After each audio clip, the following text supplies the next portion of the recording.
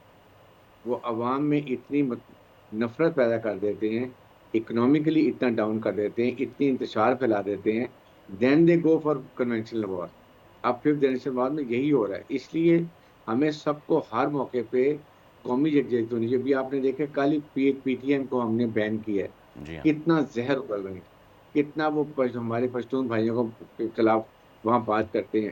پشتونوں کی وہ کہتے نہیں ہم ان کی ریپرزینٹیٹیو ہیں, اور جب پشتون ہمارے مرتے ہیں یا کبھی انہوں نے کوئی ان کو اس کے خلاف کنڈیم کیا نہیں کرتے ہیں, because they are getting money from Indians, را سے لے رہے ہیں. اس لیے یہ ایسے لوگوں کو ہم نے آئیڈینٹیفائی کر کے سارٹ کرنے کی ضرورت. سبسکرائب کریں اور بیل دبائیں تاکہ کوئی خبر رہ نہ جائے.